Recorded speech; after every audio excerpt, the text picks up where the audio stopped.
তাদের দোষ কি? যদি জন্মের পর থেকে তাদেরকে যা শেখানো হচ্ছে তা বিশ্বাস করে, তাদের উপর কি আল্লাহর কোনো দয়া নেই? আপনাকে ধন্যবাদ। পিস টিভি বাংলা, মানবতা সমাধান।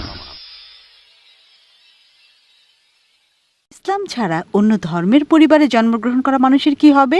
উদাহরণস্বরূপ ভারত, এখানে অধিকাংশ মানুষ হিন্দু এবং সারা জীবনেও তারা ইসলাম সম্পর্কে নাও জানতে পারে, অথবা কেউ তাদেরকে এ ব্যাপারে নাও শেখাতে পারে। এসব মানুষের দোষ কি? তারা কি কখনো জান্নাতে যাবে না? আল্লাহ কি এই মানুষদের জান্নাতে প্রবেশ করতে দেবেন না? তাদের দোষ কি? যদি জন্মের পর থেকে তাদেরকে যা শেখানো হচ্ছে তা বিশ্বাস করে, তাদের উপর কি আল্লাহর কোনো দয়া নেই? আপনাকে ধন্যবাদ। বোন, খুব ভালো প্রশ্ন করেছেন, খুবই যৌক্তিক প্রশ্ন। অমুসলিম পরিবারে জন্মগ্রহণকারী মানুষদের ব্যাপার কি, আর তাদের পিতামাতা মূর্তি পূজা করছে, তো দোষটা কার? আল্লাহ কেন তাদের শাস্তি দেবেন? খুবই ভালো প্রশ্ন। এই কারণে আমাদের প্রিয় নবী মুহাম্মদ সাল্লাল্লাহু আলাইহি সাল্লাম বলেছেন, প্রতিটা শিশু দিনুল ফিতরের উপর জন্মগ্রহণ করে, প্রতিটি শিশু মুসলিম হিসেবে জন্মগ্রহণ করে। হোক তার জন্ম ইহুদি পরিবারে, খ্রিস্টান পরিবারে, হিন্দু পরিবারে অথবা মুসলিম পরিবারে, সে মুসলিম হয়ে জন্ম নেয়। আগে আমি বলেছি, মুসলিমের সংজ্ঞা হচ্ছে যে ব্যক্তি নিজের ইচ্ছাকে আল্লাহর কাছে সমর্পণ করে। তাই প্রত্যেকটা শিশু জন্মের সময় তার ইচ্ছাকে আল্লাহর কাছে সমর্পণ করে, পরে প্রভাবিত হয় বয়োজ্যেষ্ঠদের দ্বারা, পিতামাতার দ্বারা, শিক্ষকদের দ্বারা, তারপর মূর্তি পূজা শুরু করে, অগ্নি পূজা শুরু করে, ভ্রান্ত পথে চলে যায়। এ কারণে যখনই কোনো অমুসলিম ইসলাম গ্রহণ করে, তখন তার জন্য সঠিক শব্দটা হচ্ছে রিভার্ট। কনভার্ট না, কনভার্ট মানে এক ধর্মবিশ্বাস থেকে অন্য ধর্মবিশ্বাসে যাওয়া। রিভার্ট মানে কেউ সঠিক পথে ছিল, ভ্রান্ত পথে গিয়েছিল, আবার সঠিক পথে ফিরে এসেছে। তাই যথার্থ শব্দটা হচ্ছে রিভার্ট। আপনার প্রশ্নের দিকে আসি, যদি কোনো শিশু অমুসলিম পরিবারে জন্ম নেয়, আল্লাহ কিভাবে তাকে শাস্তি দিতে পারেন? এই কারণে কোনো শিশু অমুসলিম পরিবারে জন্ম নিয়ে বালেগ হওয়ার আগে যদি সে মারা যায়, সে জান্নাতে যাবে ইনশাল্লাহ। কেন?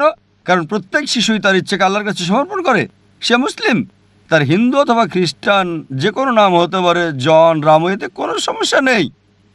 কিন্তু যদি শিশু বলে গণ্য হয় আর যদি সে অবস্থায় মারা যায়, তাহলে জান্নাতে যাবে, মুসলিম বা অমুসলিম যে পরিবারেই সে জন্মগ্রহণ করুক না কেন। পরবর্তীতে যখন সে বড় হয়ে ওঠে এবং বালেগ হয়, তখন সে দায়ী হয় তার নিজের কাজের জন্য। এ কারণে যদি কোনো শিশু অপরাধ করে, কোর্টে তাকে ছাড় দেয়, তবে যখন বালেগ হয়, সে বলতে পারে না যে বাবা শিখিয়েছে তাই আমি এখন চুরি করছি। যদি বড় হয়ে 22 বছর বয়সে চুরি করার পরে পুলিশ তাকে ধরে, সে বলতে পারে না আমার বাবা শিখিয়েছে তাই আমি চুরি করছি। বিচারক কি তাকে ছেড়ে দেবে? যদি 5 বছর বয়স হয়, বিচারক বলতে পারেন ঠিক আছে, সে শিশু, তার জ্ঞান বুদ্ধি হয়নি। কিন্তু যখন প্রাপ্তবয়স্ক হয়, তখন যদি বিচারককে সে বলে আমি চুরি করছি কারণ আমার বাবা শিখিয়েছে, তাকে ক্ষমা করা হবে না। প্রত্যেক ব্যক্তি তার কর্মের জন্য দায়ী।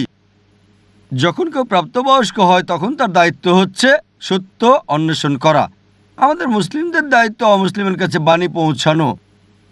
ওই লোকটা বাণী গ্রহণ করুক বা না করুক, মানুষকে মুক্ত করে দেওয়া হলে যেটা হয়, দুটো সম্প্রদায় আছে যারা 1950 সালের আগে আধুনিক সভ্যতার কোনো ছোঁয়া পায়নি। একটা হলো কাপাউকি সম্প্রদায়, অন্যটা অ্যাস্টোরিয়ান অ্যাবরিজিনস। এই সম্প্রদায়গুলো 1950 সালের আগে আধুনিক সভ্যতার ছোঁয়া একেবারেই পায়নি। আর গবেষণা করে তাদের জীবন পদ্ধতি সম্পর্কে জানা গেছে যে সেটা ইসলাম ছাড়া আর কিছুই না।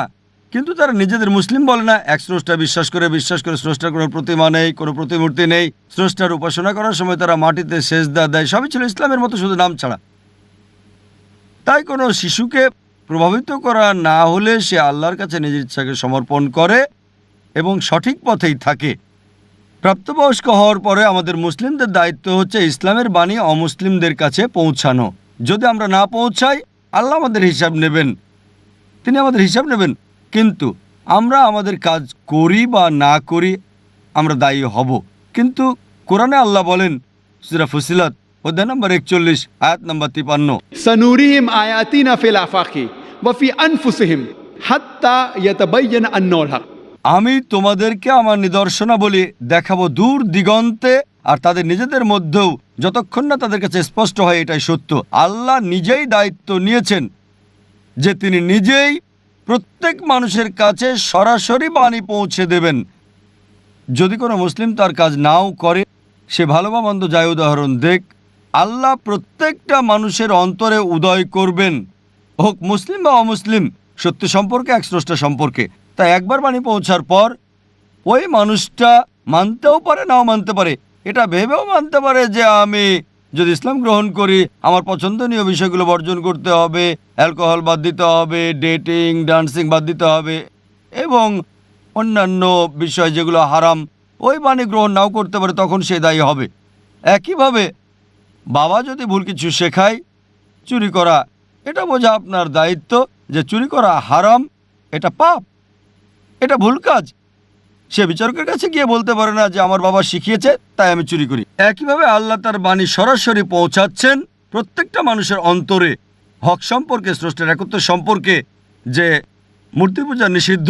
তবুও যদি সে ক্ষান্ত না হয় তখন সে দায়ী হবে বিচার দিবসে। এ কারণে আল্লাহ বলেন কোনো অমুসলিমই আল্লাহর বিচার সম্পর্কে আপত্তি করবে না, কারণ অঙ্গ প্রত্যঙ্গ আপনার সম্পর্কে সাক্ষী দেবে, আপনার চোখ হাত আপনার ব্যাপারে কথা বলবে।